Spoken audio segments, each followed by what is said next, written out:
I can't hear you, Frank. I don't know if you can hear me.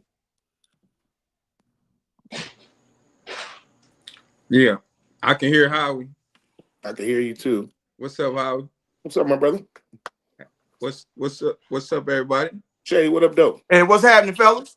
Man, all is well, man. Great Detroit, Tuesday. Yeah, it is. Yeah. Let's go. Let's go with it. Well, y'all just beat Alabama, right? Man, beat them boys like they slapped my grandma. You know what I mean? They did. Can y'all hear me now? Yes, we can hear you now. Oh, yeah. I don't understand why my settings keep defaulting back to the original. I don't understand it. I keep fixing it every day. I don't get it. But, that's another story for another day. How you guys doing today? How's everybody? Man, all is well. That's good to hear. It's good to hear. We got a lot to talk about. We got a lot to talk about. College football had a great weekend this weekend. I'm interested. See, my man is really excited about that. So let's be ready to jump into it because there's a couple other stories that broke today. Let me get people set up right. Hold on, here we go. Let me get my man Howie in this seating right here. Let me put this right here. Okay, see Mo's joining the show too. Mo's in there with his empty seat. Top stories, bam. All right, Howie, here we go. First top story. We all know that obviously the college football kicked off over the weekend. Bill Belichick got blown out by UNC last night, man. It was ridiculous in his loss to TCU. TCU scored 41 unanswered points on the way to 48-14 win over North Carolina. Belichick's first game as head coach and his biggest loss ever in his career. My question to you, Howie, and everybody. Do you think Bill Belichick was prepared for the college football game or ill-prepared or just didn't focus enough on it, too much hoopla, or he needs time? I don't know. I don't want to put words in your mouth. Tell me what your thought process is on this Bill Belichick UNC game, Howie. What's your thoughts? It looked like that's how I used to beat people in Madden. I used to beat them just like that. I used to blow them out. We usually at the end of the game at 21-0. We usually end the game. But yeah, he looked terrible. That was the worst I've ever seen him coach a game. I've never seen him get blew out like that, actually. Yep. Never. Even though it was college, it is a different game. It's a different speed. It's a different, but that team was just clearly better, though. North Carolina is not a good team, though. You know what I'm saying? So, let's just start there. You know what I'm saying? They clearly were the weaker team. They looked unprepared. They just didn't look like they belonged on the field with them, to be honest. Okay, all right. You know what I'm saying? So, he'll get better, you know what I'm saying? But that was a little embarrassing. Okay. Mo, was the problem just that the talent wasn't the same level, or was it up to the scheme of the coach? What's your take on this UNC Bill Belichick situation? Man, it's probably about both. I'm not going to question Belichick's coaching ability. I mean, we've seen what he's done in the past. But he ain't pick a lot of these cats that's out there now that he was inherited some of that, But the funny thing to me is, it went from the New England Patriots to the New England Buccaneers. Now it's the New England Tar Heels. I'm seeing people walking around with blue shirts on all of a sudden in Boston, Massachusetts. Yeah, ridiculous. Oh, I didn't even know about that. I didn't see that. D. Jones, what's your take on this situation? Are you looking at a lack of talent? Are you looking at it like the Tom Landry situation when you don't know when to walk away or whatever? What's your take? He better call Julius Peppers and see if he can suit up because I think Julius Peppers, Dr. Pepper, Salt and Pepper, anybody. Right. Spinderella, all of them. It's not looking good for Bill Belichick. I heard he fired everybody that was a part of North Carolina, from the people who does the travel, from the people in the office, and then had to start to kind of hire people back because they didn't know what they was doing. And it looked like they don't know what they're doing on the football field. And North Carolina is a basketball school. Like, it's not going to work. Right. I see your point. That's a very good point. Let me see what Jay got. Jay, what's your take on this situation, bro? Hey, man, it looked to me like Bill was more focused on them gals running around campus than them X's and O's, bro. Yeah. You know what I mean? I mean, that was terrible. But I got to remind D about calling North Carolina a basketball school. The great Lawrence Taylor went to North Carolina. Mm-hmm. right? Along with Julius Peppers. That's 2 Hall of Famers right there. But man, I mean, you know what he's learning is it's a different game. Mm-hmm. People, them. Listen, them other players on scholarship too. Mm-hmm. You know what I mean? Right. So just walking in the door. I mean, them boys don't care about you. You ain't done nothing over there where they at. Yeah. So if you ain't gonna do nothing, they gonna stomp a mud hole in your ass and have everybody in the world talking about you like they are today. You got to say But too, Jay, the level of disrespect to TCU was up there too, bro. but quickly, let me say this though. I would be remiss if I didn't mention this. Do you guys remember the team that Deion Sanders coached against in his first game at Colorado from Jackson State? TCU. Now, TCU had gone to the national championship game the year before. They had Colorado getting stumped. What did Prime do? Beat the hell out their ass. Yeah. Right? Yeah. So now TCU wasn't as good as we thought. Now Belichick gets stumped, and I'm watching them kind of make excuses for him all day today. He has 70 new players on the roster. He's not this and all that. But if Prime had gotten beat like that, they'd have said he has no business coaching at all. You ain't lying. You ain't lying about that. Yeah, That's a good point. Yeah, it's an excellent point. All right, another point I wanted to bring up, another story I want to bring up, and I hate even talk about the Dallas Cowboys, but because this is such a crazy story that came out, I don't even know if you guys heard about this, but Micah Parsons reportedly made a last-ditch effort, because last week Micah Parsons got traded to the Green Bay Packers. He reportedly made a last-ditch effort to re-sign with the Cowboys. His agent and him reached out 2 days before he was traded to the Green Bay Packers. His agent reached out and said that he sent an email to Jerry and Stephen Jones telling the pair that they would like to come to Dallas or hop on a video call to hammer out a deal. Jerry Jones reportedly shut it down, saying Parsons would need to play on his 5th-year option if he stayed with the Cowboys, and that probably was the breaking point. Are you surprised hearing that Michael reached out to the Cowboys 2 days before he was traded, Howie? I'm not surprised. I think he wanted to stay in Dallas. You know what I'm saying? So I think he really did. So, and this just proves it right here. You reach out 2 days before, it's like that's almost saying, "Can you please come over my house?" Right. You know what I mean? That's you begging at this point. You know what I'm saying? So it didn't work out. Just another dumb move by Jerry Jones, man. You know what I'm saying? I think we're gonna talk about that later, but just another stupid move. To ignore him, or I don't know who he thinks he is, man. You know what I'm saying? But that old white man, arrogant slave mentality, master mentality, dog. I mean, it's crazy. Mm-hmm. You know what I'm saying? I really don't like that guy. You know what I'm saying? At all. He ain't my favorite either. Mo, talk to me. What you think of the thought process on Jerry Jones with this situation here, knowing that Micah reached out 2 days before, which I thought Micah was trying to get out, but this seems like Micah was trying to stay. Mo, I'm saying I'm not surprised that Micah reached out.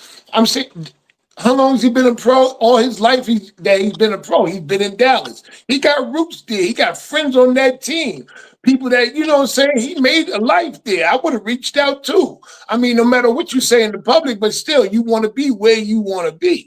Mm-hmm. But, Jerry, he decided, listen, he need to let him know that he's still the slave master. He's the owner of the plantation. He runs this joint here. So he told him no. And Michael said, well, I'm out.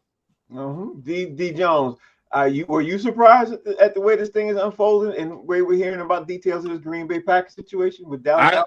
I didn't hear that, but I've been to Wisconsin, and I've been to Dallas. The weather in Green Bay and the women in Green Bay do not add up to the weather and the women in Dallas. Okay, it do not. I've been on the phone too, man. I don't want to go over there. It snowed like and the women in Dallas, Chef Kiss. Hey, Dallas. Talk to me, Jay. What you think? Hey, listen, man. Me and D on the same page. I was like, man, Michael started thinking about them snow bunny bears up there, boy. He was like, come on, Jerry, please. Darren! Right? No, that's what I'm saying. No, I mean, but I think it's a little bit of what was said earlier. He spent his whole career there. Allegedly, he grew up a Cowboys fans. He's playing for the team that he grew up rooting for. But the disrespect to me was, you had a guy, he played for you for 4 years. He was a 2-time All-Pro. and he has over 50 sacks in his first 4 years. What else do you need to see from this guy to say this is somebody I need to pay? Right? So he want Micah to play on that 5th-year option, where the money's already kept with no guarantees of a future contract. Him take all that risk, knowing that if he does it, okay, now he might extend him. So I understand them, like forcing their way out of there, man. I mean, he got lucky to get out of there, to be honest, because Jerry could have made him play in the 5th year and franchise tag him 2 more times. Well, yep. Yeah, I agree with that. Another interesting story I saw again today, because there's a whole bunch of them today. Philadelphia Eagles are going to raise their championship banner before kicking off the season on Thursday, and the players won't be out on the field. I can't think of any sport, Howie, in any league where the players are not on the field when they're raising the banner or when you win the preseason before. I can't think of that. So, but their coach is stating that literally that they're not going to be on the field because they don't want to be on Lincoln Financial Field because that was the past and they're looking forward to this upcoming season. What's your take on this, Howie Bell? That doesn't make sense. What's this excuse? That was last year. That's bottom line. That was last year. Okay. So I don't understand that. So they play Thursday. Yep.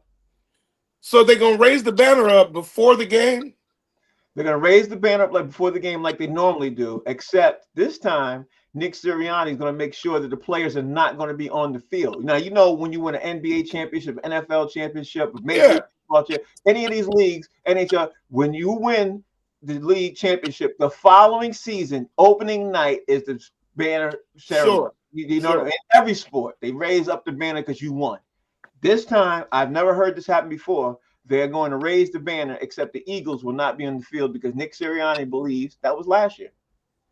Yeah, well, he's trying to be all superstitious and shit like that. You know what I'm saying? I don't want them to come out and do that. He's probably thinking like they're going to be not focused on the game and this and that. And if they lose, it just doesn't make sense, man. Let them celebrate looking at the banner being raised, man. They earned it. Forget that it was last year. So what? You're still the champion until the end of the year. Yeah, you're the championship until you crown in February. Yeah, I mean, I don't know, man. That's just some old weirdo coach stuff, man. I don't know what that's about, bro. Okay, Mo, what's your take on it? You think it's superstitious? Well, how are you looking at this? Man, it's Philadelphia. Okay. It's Philadelphia. What else do you expect from Philadelphia? They always got something wild and weird going on in Philadelphia, man. You got basketball players that won't play back-to-back, but he think he the best center in the world. Now the coach don't want the team to be out there when they raising the banner. I don't know. If I was on the team, I'd tell coach, kiss my behind. I'm going out there and watch this. I earned it. But, hey, if they win the Super Bowl, he was right. Yeah. That's one way of looking at it. D. Jones, how are you looking at it like this? Mo, are those wallabies next to you? I don't know. Damn right. Yes, sir. Yes, sir. Yes, sir. It's a Brooklyn thing, you know what I'm saying? Gotta keep wallabies. I'm sorry, fellas. It's okay. Most do a free publicity for another company. That's all right. I know we're That's old Brooklyn. That's old Brooklyn, man. You know, I changed them up sometimes. I put my blue ones up there. Hey Mo, that's old Brooklyn, man. The new Brooklyn, man, they wearing Crocs. At least put your hands out. Yeah. It's a reason why too. This is a strategy. It sounds like this is as dumb as saying something like, hey, you got like 80 yards to win the rushing title, but let's sit your ass down. It don't make no sense, man. Let these men go out there and celebrate. If I won a championship, let's say I'm on the team, this is my first championship, I want to celebrate. This is stupid to me. Yeah, it is. Yeah, I'm along the lines of that too. I don't understand, because if you put all the blood, sweat, and tears into that, you want to see. But like I said, look what they did to Saquon last year. Sit down, forget winning the record. Just sit down. We ain't celebrating nothing, but and they still won. So whatever. Jay, what's your take? I mean, I can kind of understand, where he's coming from with that, because this is a country known for people breaking their arm to pat themselves on the back when they ain't done shit, right? So like a lot of dudes who were on that championship team were no longer on the team. Right. And there's a lot of dudes on the team this year that had nothing to do with that championship, right? So, I mean, I can kind of see it, man, you know, because like dudes really, really do need to focus on what's happening right now, because that banner was last year. It ain't got nothing to do with the Dallas Cowboys this week or every game you got for the rest of the season. So, I mean, I really can't kill him for it, to be honest, man. All right. Okay. Now the next story is something that happened last Wednesday or Thursday. It's been developing all weekend long because the U.S. Open is jumping off. It's between Taylor Townsend and Helena Ostapenko. Oh yeah. They got into a heated argument. I'm sure you guys saw it by now. They got into a heated argument and heated discussion. Now, to make a long story short, Ostapenko basically said to Taylor Townsend at the end of about that she had no class and no education. On Saturday, she posted an apology to Taylor Townsend and said, "English is not my native language. So when I said education, I was speaking only about what I believe as tennis etiquette. But I understand how the words I could have used and offended many people beyond the tennis court." That's what she posted on her Instagram story. Now, Howie, here's the crazy part about it. Taylor Townsend said, "I never saw it. She never called me. She got my number. She never reached out. If she was really genuine and really wanted to send out a really genuine apology, I think she would have apologized to me first before she posted her apology on social media." I was like, that's a great point. What's your point in this? How you looking at it? Well, one thing's for sure, she used all the correct wording in the email. You made an Instagram post. Yeah. You a liar. You knew what you knew. She's lying. Right. She knew what she said. Correct. She knows what education means.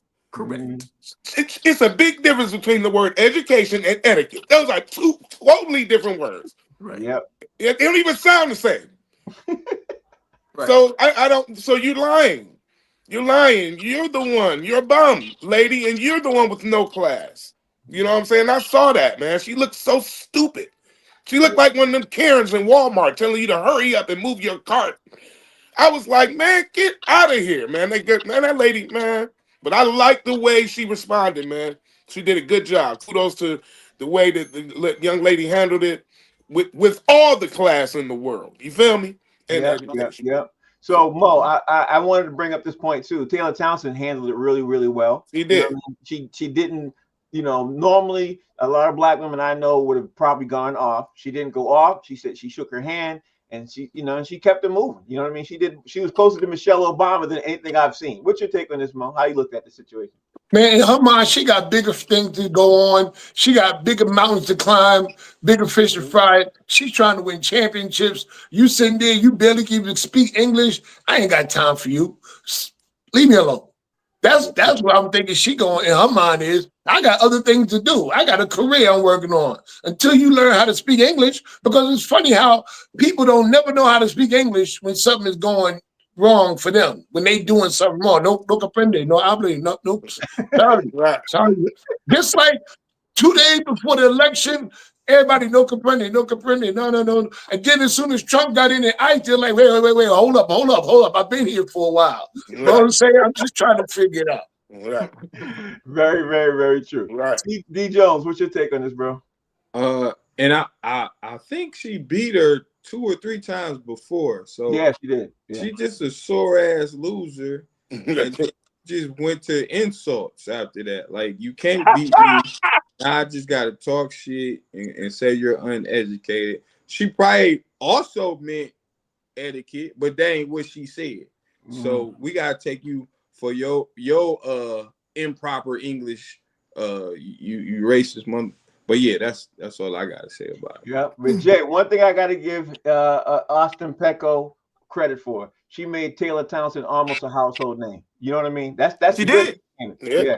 Because I didn't even know who Taylor Townsend was before I'm not gonna lie, I didn't even know who she was. But now I know who she is. I'm following her throughout the U.S. Open, and I think that's probably the great thing about this too. What's your take on this, Jay? Look at golf, right? Yeah. It's your household name now, right? Yeah. So my take on this is this. I saw Naomi Osaka speak. Yep. Afterwards. Yep. And when Naomi Osaka said She said, this is probably the least offensive thing that Ostapenko's ever said to somebody. Mm-hmm. Right? Yeah. So when I heard that, I was like, to borrow from Charlie Murphy, she's clearly a habitual line stepper. Yeah. You know what I'm saying?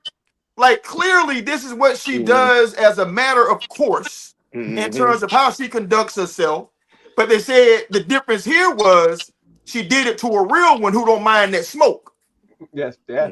Yeah. And so, not like Norm, they would just shy away and, not somebody born in Chicago, raised in Atlanta. What you talking about, man? Right. Yeah. Right. I've been around real Negroes my whole life who say way worse. And we don't put paws on each other, so you ain't no threat to me in that kind of way. So I'm gonna say whatever, to keep from doing something to you. So, but nah, man. I mean, this is something that she does as a matter of course. This is how she operates. Clearly, to have Osaka say that this is what she's done to a lot of people. So it is what it is, basically. There it is. Howie Bell, let's keep the ball rolling since we're talking about tennis, man. And let's definitely jump into the top 5 with the top 5 tennis matches that got your attention. And I don't know if this is one of your top 5, but it's definitely in my top 10. You know what I mean? Give me your top 5.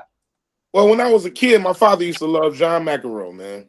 Yeah. And he used to really love. He the one that really got me interested in a little bit I know about tennis, actually. And it was Borg versus McEnroe, 1980. When I was doing the research, I was like, yeah, I remember that. You know what I'm saying? And it was a great set. It lasted for a long time, man. And Borg actually ultimately won that. They had actually a few matches. I cannot go further without mentioning Venus and Serena Williams. I'm gonna say I'm not gonna even mention no particular match or anything like that, but just them alone, and when they played against each other is what I'm saying. That was epic, and you saw Serena rise and get better because Venus was clearly the better one early on, and you saw Serena kind of rise and get better. So they're right. That to me, their little sister sibling rivalry was really big in tennis, man. A couple of different matches between Steffi Graf and Monica Seles. Yep, they had a nice run. I didn't know that Monica Seles was 17 years old when she beat Steffi Graf in 1991, bro. She was 17. I didn't know that. That was amazing. I just thought that was incredible.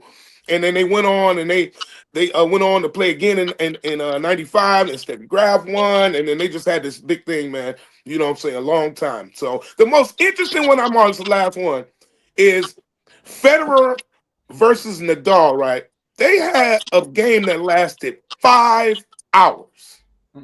5 hours, bro, in 2008. So those are my top 5. But that was amazing. I thought that was amazing stat. Okay, so we all know there's a lot of tennis matches that's happened, and you guys got a lot to pick from. So let me hear your top 5 that got your attention, Mo.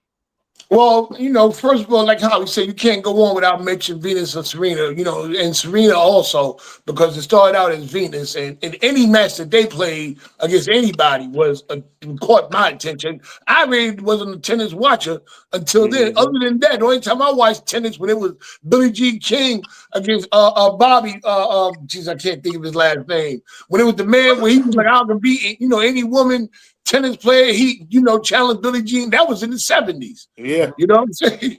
The reason why I really didn't like tennis because I was in North Carolina and this young girl said, help me hit the balls. Return to, and I was like, yeah, I got you. You know what I'm saying? My little white girl ran me around the court. I said, I'll never pick up one of those rackets again. She had me, I just breathed. I didn't even have asthma yet. I felt like I was 57 now.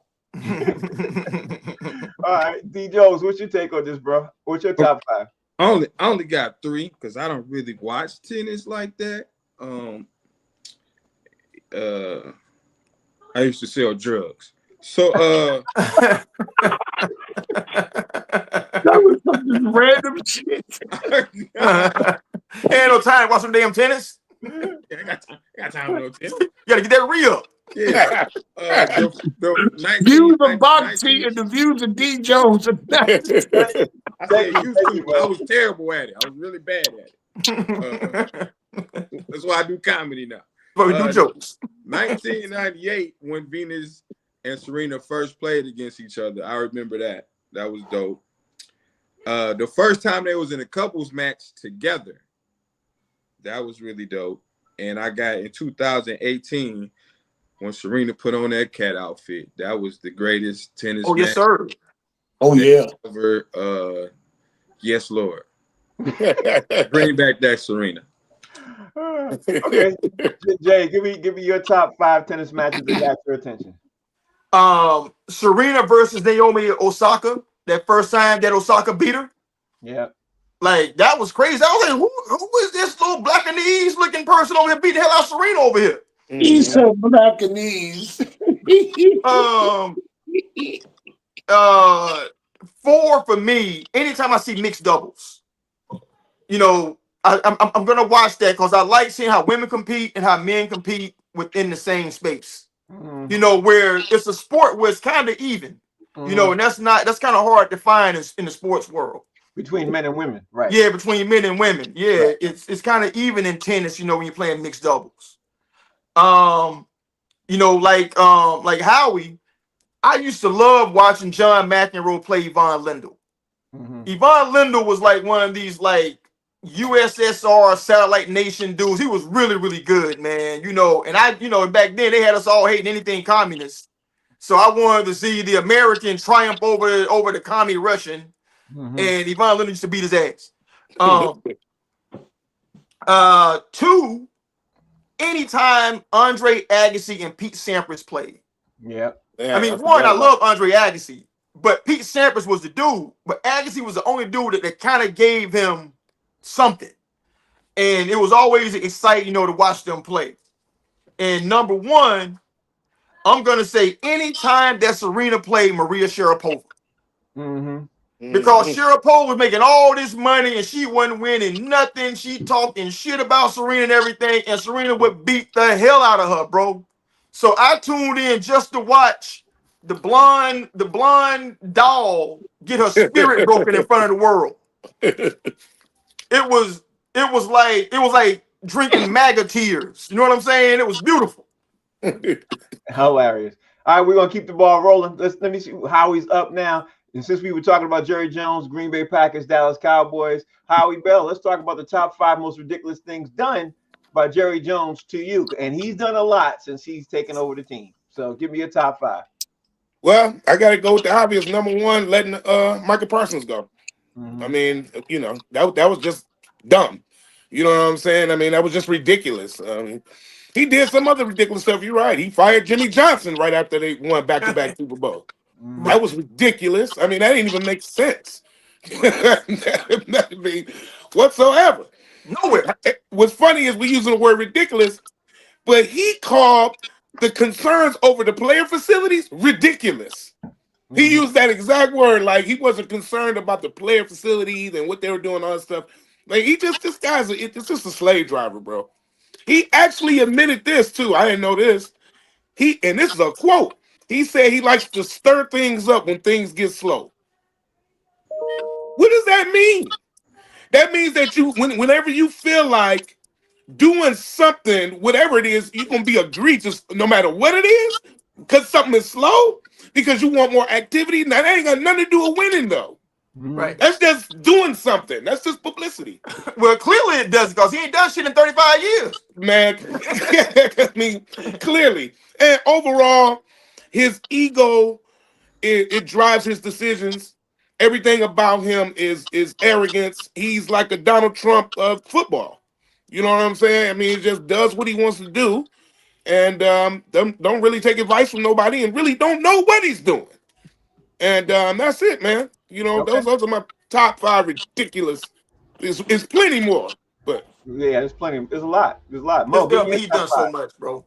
Give me your top 5, Mo. All right, because I looked up a few things, man. It was a lot. I mean, you had to really pick out of the. So number 5 in 2017. Remember when he threatened to bench players if they started kneeling, like Colin Kaepernick? Yeah. Like I'm gonna bench you. You know what I mean? Cut you, do whatever. You know, he really showed his true skin. You know what I'm saying? He tried to get in the same year. 2017 was a big year for Jerry Jones. Because that same year, Ezekiel Elliott got suspended 6 games for a DV case, and he tried to get Roger Goodell fired for giving him a 6-game suspension. Like, how dare you treat my boy like that? Don't you know he my boy? That's Right. right. That's my boy. My man. boy. That's mine. Not yours. Damn. 2014.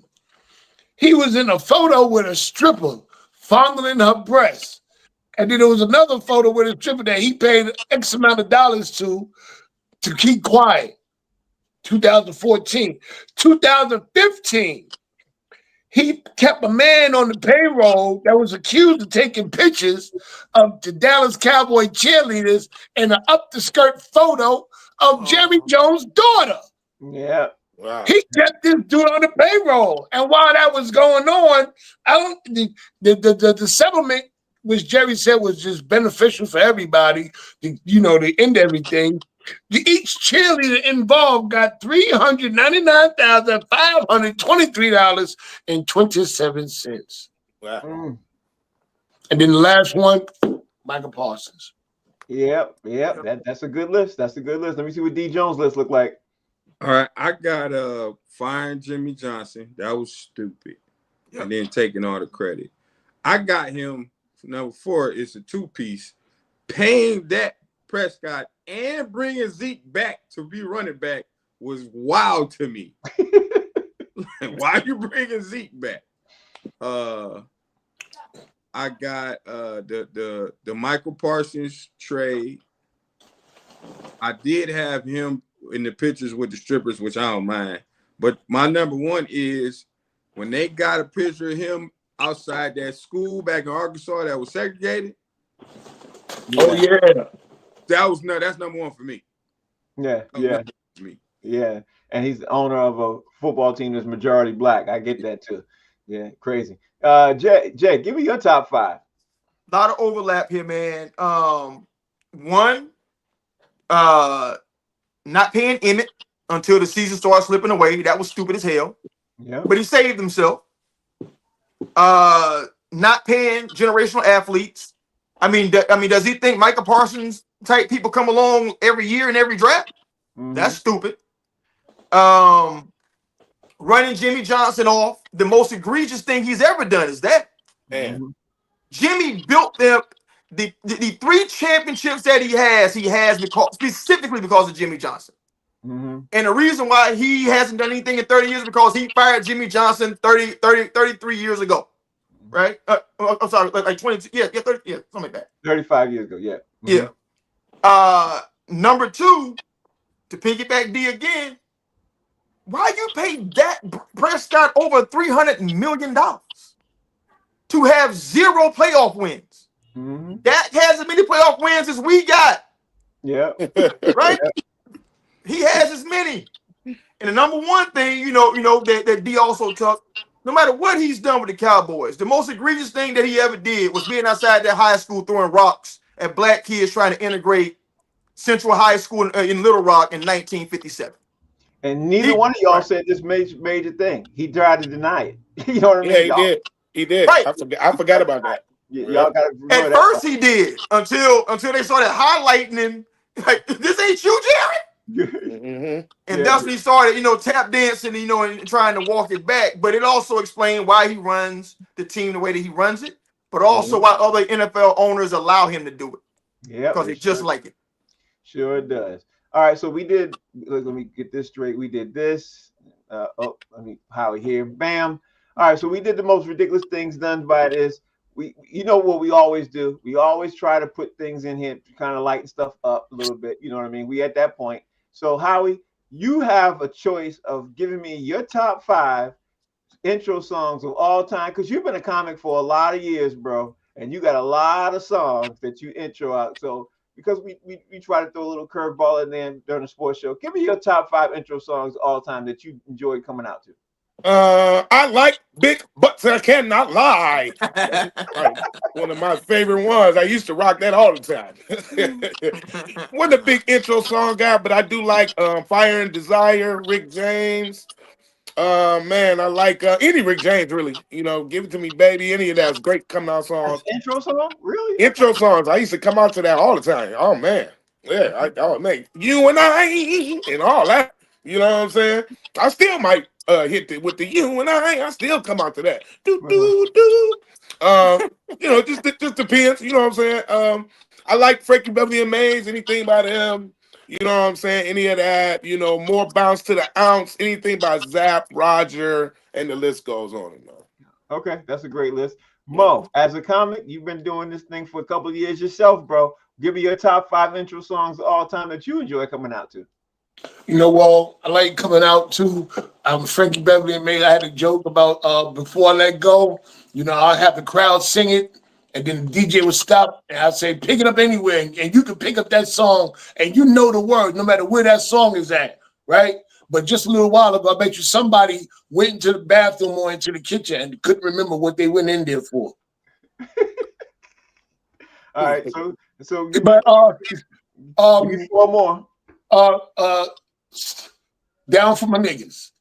Mm-hmm. That song right there, that's a good intro song for anything you do. Boom, boom, boom, boom, boom, boom, boom, boom, boom, boom, boom, boom, boom, boom, boom, boom. That right there, that will get the crowd going. Always, Eric B. and Rakim, Eric B. for president. You know what I'm saying? The original one. Now clap your hands to what he's doing. I love that right there. And then the people start clapping. And the last one is good music. It was Kanye West and 2 Chainz.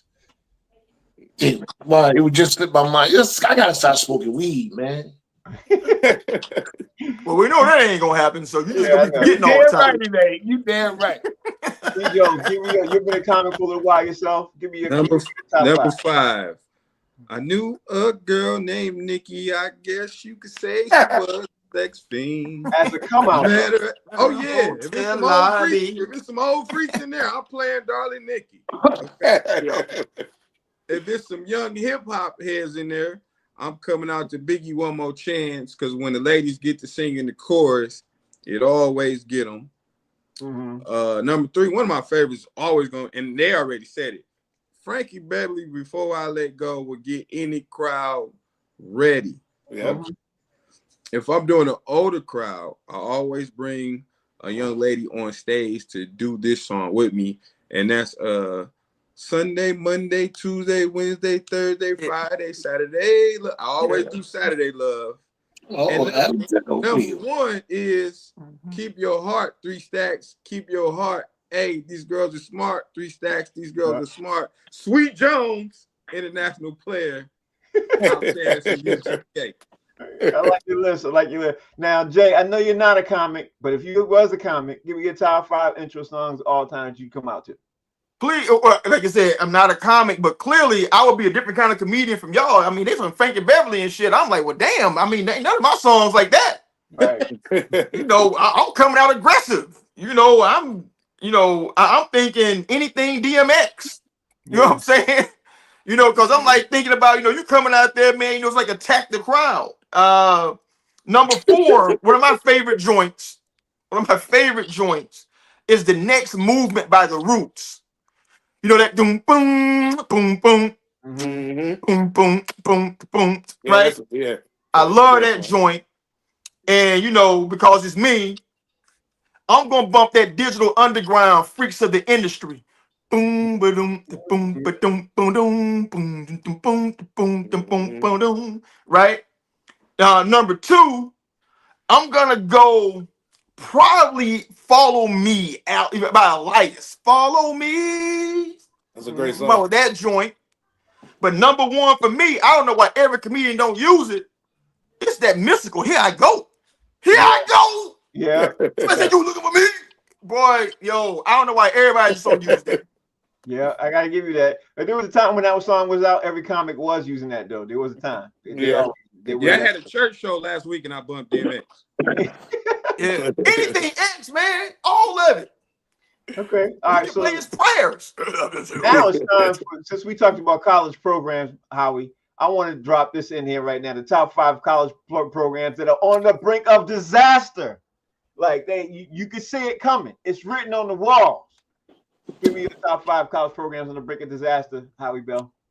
Alabama.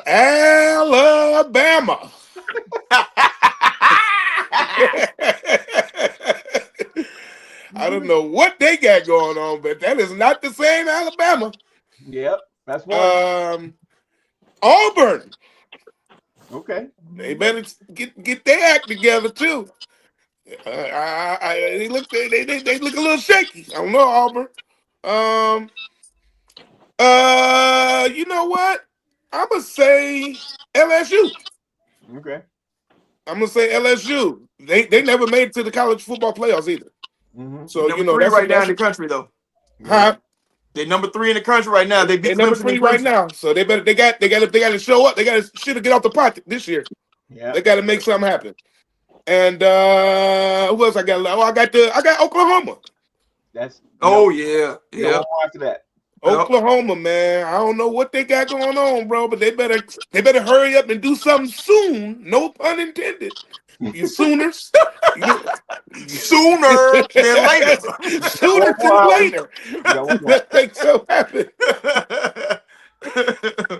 And my last one, it would be Benedict College in Columbia, South Carolina, man. Y'all better get it together, man. We was good for some seasons, but we started to look a little shaky. You know y'all sorry.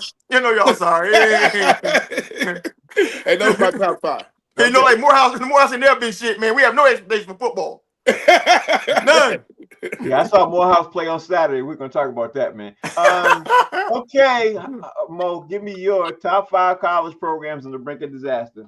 Well, I got some overlap with Howie, man, because I got Alabama on there also because they call it for the coach's head. They like Nick Saban they haven't lost a season opening game since Nick Saban was the coach did. Like, I don't know, they call it for that guy's head. Because he was always playing cupcakes. I got Oklahoma also because they moved out of the Big 12 into the SEC. That's a big move right there for them. So that's a real competitive division right there. So yeah. Also, I got the New England Tar Heels. They on the brink of destruction already. Them boys in trouble. The New England Tar Heels. And you know who I'm going to put in there in the last one? Notre Dame. I can't stand Notre Dame. I cannot stand. I never liked Notre Dame. I can't stand Notre Dame. And I hope they go down the greasy pole. For real. I would put Penn State, but I heard the state Penn was going to take care of them. Okay. Yo, give me your top 5, bro. All right. And I hate to put this team at 5, but I really don't like the coach. And they played a cupcake, and I think they only won by 7. And I got to put my Michigan Wolverines. I want another coach for Michigan. So if they don't, they got to beat Ohio State just to have a good season. 4, I got Oklahoma. 3, I got Notre Dame. 2, I got Texas because I don't know what all this hype was behind that Manning boy. He looked terrible. And then Roll Tide is 1. Roll Tide, because he got one more loss than him. He got one more. He got one more. Okay. They might go to his house. Yeah, if they ain't already looked it up right now. That's right. Yeah. All right, Jay, give me your top 5 college programs on the brink of disaster. So I gotta parse this, man, because this is a carryover from last week, right? So I'm looking at the date. The date that I originally did this list was August 29th. So the college landscape is looking real different. Now, some games been played.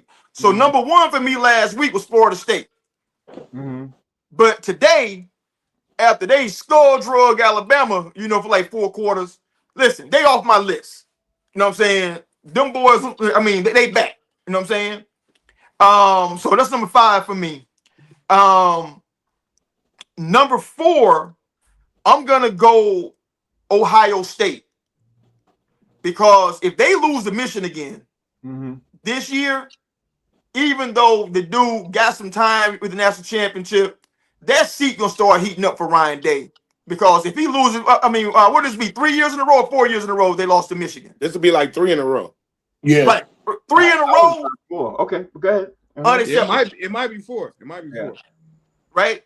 I got your squad, Frank, Boston College. And it ain't because they have expectations on them. It's that Bill O'Brien is over there. And understand this. Bill O'Brien benched and ran off Tommy Castellanos, who beat the hell out of Alabama this past weekend.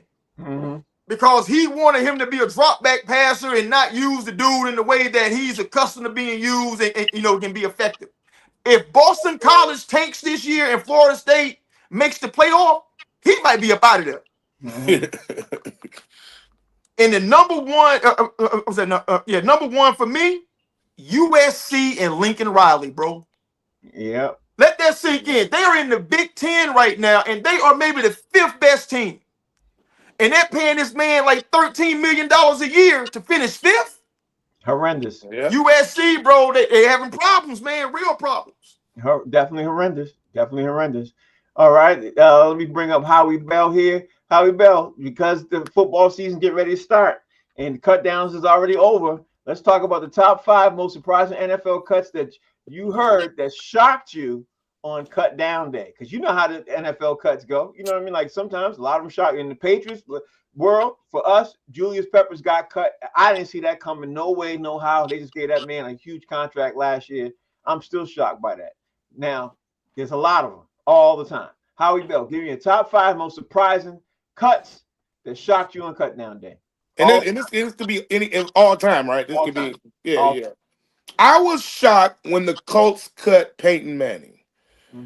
I remember when that happened. That was shocking to me. You know what I'm saying? For him to go and the way they did that, and for him to be the face of that, franchise for so long, that was a shock. Almost as shocking as when San Francisco let Jerry Rice go. They cut Jerry Rice, and he had just got through having a great year, and they let him go. So that was shocking. When Dallas let Emmitt Smith go. You know what I'm saying? That was very shocking. And when T.O. got released by the Cowboys, that was shocking. It's so many. I remember when Richard Sherman got cut by the Seahawks. I was like, wow. You know what I'm saying? Like it's been, and those are 5 right there, but it's so many that I can keep going. But those are 5 my top. Well, yeah, but let's be clear on this: that the NFL cuts that shocked you on cut down day. Let's be clear on that, because some of those things that I love Howie, or some of those Howie were signings. You know what I mean? Some of those are signings. So that's why I want to make sure you guys understand the question is cut down. Like who got cut? Like Julius Peppers got cut. He just signed a contract with the Patriots last year, $50-something million for what, 3 years? You know what I mean? That's what I've meant. So, but all of these guys were cut. Okay. All of these guys was released. Yeah. Emmitt Smith was not. He re-signed. He was supposed to sign with the Cowboys. They didn't want to sign him, so he signed with the Cardinals. That's a sign. Somebody else you said was a signing too. So, but I'm not gonna go back. It's semantics. You get what I'm trying to say. Right? Yeah. Sure. Yeah. So Mo, give me your top 5 cuts that shocked you on cut down day when these guys got woo. Well, of course, I had Julius Peppers, and I had some here from when we did this question not too long ago when Priest Holmes got cut. Yeah, he got cut. Yep. By the Ravens. You know what I'm saying? And then he went to the Chiefs, and we ain't got to say no more about what happened. You know, DeMarcus Ware. Yeah, that was a cut. When he got then that once again another top 5 dumb thing that Jerry Jones did. Let DeMarcus Ware go, and he went on to win the chip over there in Denver. You know what I'm saying? The other ones, they're not cuts, so I don't want to throw them out there. I want to kind of keep it, authentic. Though, there you go. D. Jones, give me your cuts that were surprising all time NFL. Right. Well, I don't know if Ocho got cut, but I got him down here. But I don't know if Ocho got cut, so I'll take him off. Darrelle Revis, I got Darrelle Revis down here. I got Peyton Manning. Yeah, that was a cut. I got Wes Welker. That was a cut. And I got Kurt Warner. Kurt Warner definitely got cut. That was embarrassing the way he got cut and got picked up. Jay, give me your top 5 most surprising NFL cuts. I'm gonna keep this short and sweet. I said this before. I am never surprised by NFL cuts. There is no sport that is more what have you done for me lately than the NFL. And so anybody who loses a half a step, a quarter step, or whatever, if they get released, I'm never surprised that it happened. Oh, so you gonna give me your list? That is my list. I'm never surprised by no cuts. I'm never surprised. All right, let's keep it moving then, because now we got to do. Since we talked about Micah Parsons and being a defensive player, I thought of something we never talked about on this show: the top 5 most disruptive defensive ends in the NFL, guys that changed the game when they were in there. And we all know there's a lot of them, but when they came in the game, bruh, they were so disruptive. So give me your top 5 your favorite ends all time in the NFL. All time? All time? Oh, man. You could do all time. You could do. I didn't know it was all time. I wasn't doing that, but it's okay. I did current. You could do Off the top, I gotta say Lawrence Taylor. Okay. So that's just off the top of my head. LT was incredible. Also, you know who else was incredible off the top of my head that played for the Green Bay Packers? What's his name? He became a reverend. Reggie White. Reggie White. Yeah. Reggie White, man. Reggie White was incredible, man. I mean, you talk about changing the game. When he got in there, it was over. You know what I'm saying? And you know who else used to play like that? Howie Long. Mm-hmm. Howie Long used to play like that. So you kind of threw me off. I ain't even go on my list yet because I'm just going to alter you. When you said most disruptive, them 3 right there off the top. Okay. And I'm sure his name ain't got nothing to do with it. Nah, got nothing to do with it. Give me a list. Give me a list. And give me that. I'm gonna give you 2 more just to keep it, because I want people. Gotta go with my man Khalil Mack, bro. Yeah. I mean, he's animal. You know what I'm saying? I love the way he played. I love defense football anyway. And so I gotta go with my man Aiden Hutchinson, Detroit Lions, baby. That's the man. You had to You know do what it. I'm talking about? I knew you was going You had to do it. I had to pick somebody from the squad. He is going to show up this year after that injury watch. He was on his way last year before he got hurt. He's back in full effect. There it is. Okay, Mo, give me yours. All right. Number 5, Dwight Freeney. I got him down there. Yeah, Dwight Freeney was a monster when he was out there. In 2005, he was Defensive Player of the Year. And he was the sack leader in 2004. Yeah. Richard Dent. Yeah. Richard Dent. 2 chips, 4 Pro Bowls, first team All-Pro 1 time, he's 9th on the all-time sack list. Reggie White. You know I got Reggie White down there, 2-time defensive player, 13 Pro Bowls, Hall of Famer, baby. Michael Strahan, 2 Super Bowls.